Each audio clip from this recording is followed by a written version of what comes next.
वाह, क्या आईपीओ है।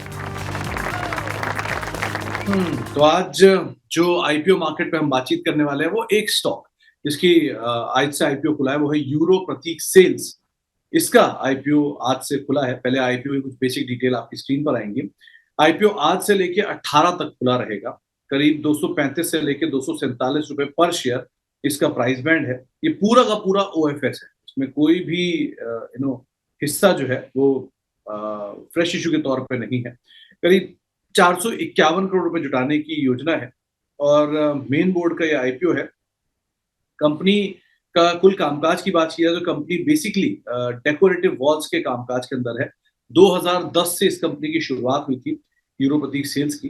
कंपनी डेकोरेटिव वॉल पैनल और डेकोरेटिव लैमिनेट इंडस्ट्री के अंदर कामकाज करती है और जो कंपनी का प्रोडक्ट है उनका नाम है लॉग्रेस चिसेल ऑरिस के नाम से कंपनी के प्रोडक्ट कामकाज करते हैं।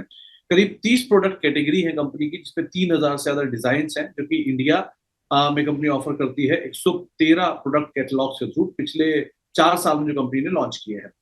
इसके अलावा 180 से ज्यादा डिस्ट्रीब्यूटर हैं, 25 स्टेट्स हैं, 5 यूनियन टेरिटरी हैं जहां पर कंपनी कामकाज करती है।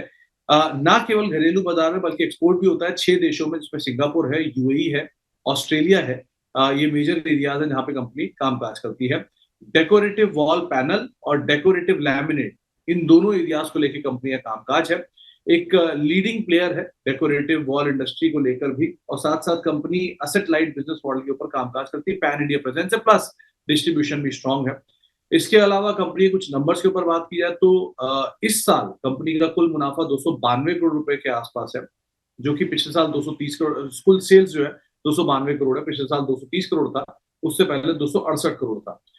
प्रॉफिट के लिहाज से करीब करीब 76 करोड़ रुपए के आसपास की कंपनी का प्रॉफिट है इस बारी, जो पिछले साल करीब 62 करोड़ था और उससे पहले 60 करोड़ था।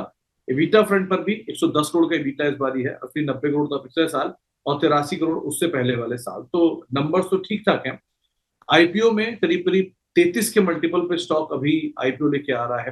प्री आईपीओ और पोस्ट आईपीओ भी इसी तरह का रहेगा और ओवरऑल कंपनी का जो ओएफएस है उसमें एग्जिस्टिंग इन्वेस्टर्स कंपनी की तरफ से एग्जिट करते हुए दिखाई पड़ रहे हैं। अब तक ये आईपीओ करीब करीब एक आधा गुना मोटा मोटा ये सब्सक्राइब हो भी चुका है।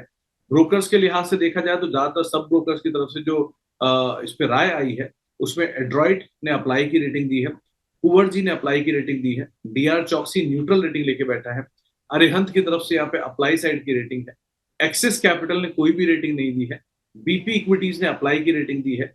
इसके अलावा जीईपीएल कैपिटल ने अप्लाई की रेटिंग दी है, एसबीआई कैप ने में अप्लाई की रेटिंग दी है और वेंचुरा सिक्योरिटी की तरफ से भी एक अप्लाई साइड की रेटिंग यहाँ पर आते हुए दिखाई पड़ी है। तो मेजरली ये कंपनी लैमिनेट साइड पे कामकाज करती है और ज्यादातर सभी ब्रोकर्स की तरफ से इसमें इधर अप्लाई साइड की रेटिंग आई है। कुछ कंसर्न जो बाजार के जानकार मान रहे हैं कि कंपनी पूरी तरह से ओएफएस है तो यहाँ पर कोई भी फ्रेश इशू नहीं है, तो ये एक कंसर्न है।